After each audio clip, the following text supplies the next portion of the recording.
The Senate Finance Committee just released its own version of the budget reconciliation bill, and this is what we've been waiting for. And the House Republicans are already voicing strong opposition to the Senate version of the bill, and I'll explain why throughout this video. I have a lot to go over, from SALT deductions to tax proposals on Social Security and tips, and I'm going to leave chapters in this video so you can feel free to navigate between each topic. We have a lot going on around the world, but I'm just going to focus on the main differences between the House bill and the Senate bill in this video. But anyway, let's get right into it. So let me go through the major differences between the House bill and the Senate bill. The debt limit in the Senate bill includes a $5 trillion increase in the debt limit, which is up from $4 trillion in the House bill. And many House Republicans are already voicing their oppositions to the deficit this bill creates. So they got a lot of negotiating to do. And the one thing the Senate bill did not mention at all is the expansion of the health savings account, or HSA. Does that mean the HSA expansion that I talked about in the previous video is dead in the water? Not necessarily. Remember that once the Senate votes on this, they need to send it back to the House for an additional vote. And right now, they're trying to have this bill on President Trump's desk by the 4th of July. Nobody knows for sure if that's even going to be possible. And I want you to remember that nothing is finalized until the bill is signed into law by the president. And anything can change between today, June 18th, and the day he signs it. And if you want to know what's inside the expansion of the HSA, you can check out that video on my channel when you get a chance. But I would be very disappointed if they completely remove the HSA provision. Now, let me go to page 349. And the biggest fight the House and the Senate will have is the SALT deduction. The House's version of the budget reconciliation bill, or the Big Beautiful Bill, had a $40,000 cap on the state and local tax deduction. And the House Republicans had to raise it to $40,000 in order for the Republicans from California and New York to vote yes on the bill. And the Senate is a whole different story. Their version of the bill had a $10,000 cap, which is what we already have in effect. And the $10,000 cap is not final because they're going to have to negotiate between the House and the Senate Republicans. And the House Republicans already stated that the $10,000 cap is unacceptable. You can just imagine the amount of debate they're going to have, because they're going to have to argue between the deficit and the SALT deduction just to get all the Republicans on board. And the next one is the Social Security on page 3. Now, the Social Security one, it's not completely tax-free like people say it's supposed to be. So on page 3 of this bill, they're raising the tax deduction for seniors over the age of 65 to $6,000. So that $6,000 is in addition to the standard deduction that already exists. They're also looking to extend the standard deduction in the tax bill too. But anyway, let's say you're single, 65-year-old person in 2025, and that standard deduction of $15,000 plus $6,000 for the senior deduction, that's going to be $21,000.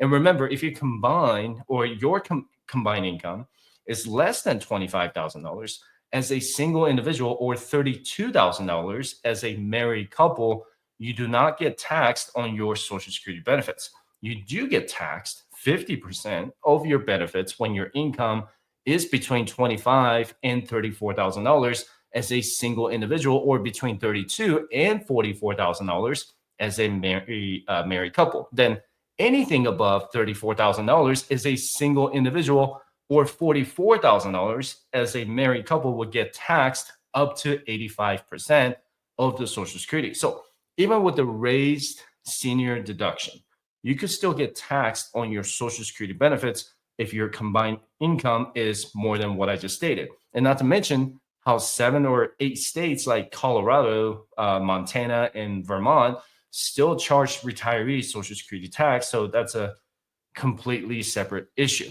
Anyway, let me go to page 31 here. In the House version on taxes on tips did not have a tax deduction cap, but the Senate version does. So the Senate version says that the amount allowed as a deduction under this section or for any taxable year shall not exceed $25,000. The House bill removes the tax deduction on tips completely once the individual income hits $160,000 in the tax year. The Senate version changed that language to gradually reduce the value of the tax deduction once an individual's income exceeds $150,000 or $300,000 as a married couple. And think of it like the Roth IRA income limits. They just gradually phase out once your income limits hits $150,000 or $300,000. That makes sense so far, right? And I live in Las Vegas, and we are by far the biggest tip worker industry in the whole country. So I know this will largely benefit the tip workers in the entertainment industry, salons, or in the restaurants. Not many tip workers make more than $150,000 a year, but they could. The language was added to the bill to prevent people from making falsified tax returns and claiming they made $100,000 in tips and pay no taxes on it, right? And you're probably laughing now, but some people would do it if they could. And if you go to page 40, this is where it's going to talk about no taxes on overtime. And the House version removed the income tax on the overtime pay premium, and it would be a temporary deduction that ends after 2027. So if your hourly wage is $30 an hour and your overtime hourly wage is $45 an hour, you just don't get taxed on the difference of $15 between the regular wage and the total wages with overtime. That makes sense so far, right? And the Senate version is slightly different. Then overtime pay would be deductible up to $12,500 for each individual or $25,000 for married couples. This is a lot less than the previous example I showed you earlier. And I'm not surprised by this because the Senate Republicans did not like the House bill when it was passed. So I'm sure there will be some negotiations taking place. And qualifying for overtime will depend on the employee's work industry. Some industries may require you to work a certain number of hours before you're qualified to get overtime. And on top of that, the Congressional Budget Office warned the House Republicans that exempting overtime pay would cost the government $124 billion in tax revenue. And that's a part of the tax deficit that they have been arguing about.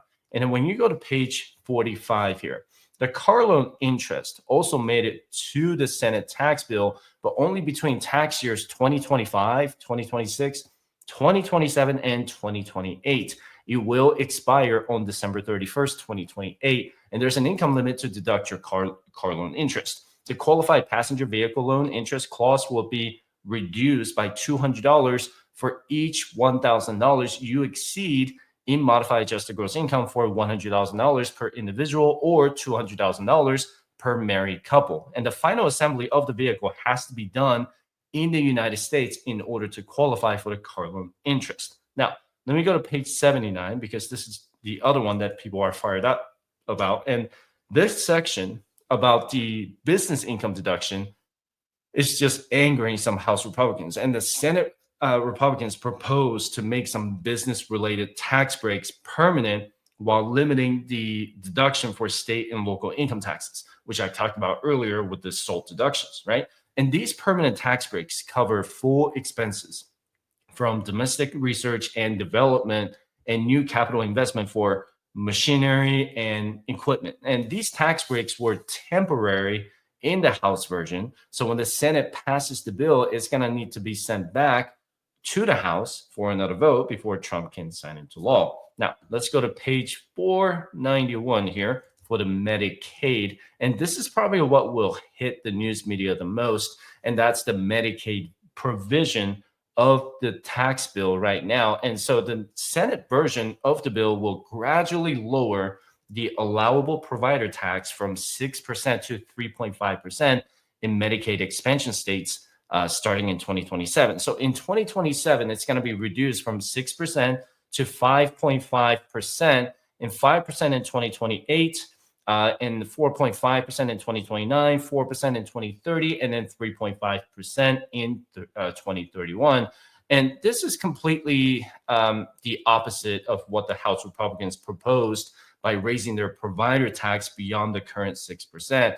And the House Republicans are pretty pissed about this. So you can probably just imagine how that negotiation is going to go, because reducing provider taxes could create significant funding gaps for some states, which could force these states to increase their state taxes in some way, shape, or form, while other GOP members believe provider taxes are considered fraud, waste, and abuse, and they want to see the states and hospitals to pay their fair share. And we'll see how this one goes before the 4th of July weekend. So these are some of the probably most of the major differences between the House bill and the Senate bill. And I'm really hoping that they add the HSA provision back on the Senate bill. But it just keep in mind that they have a lot of work cut out for them. And this is not a done deal, right? And the Republicans are trying to get this bill signed by the 4th of July, but I just don't see that happening with how divided the GOP is right now. And I'm recording this video on June 18th, and they have about 2 weeks to have the Senate pass and then the House to vote on it with a narrow margin. And I doubt this will be done by July. And if I were a betting man, this probably won't get done by probably until August with all the geopolitical events going on around the world. So what do you think will happen? Let me know in the comment section down below, and I'll make another video about this once they have the final version passed through the Senate. And this has been another beast of a video, and I hope you got a lot out of it.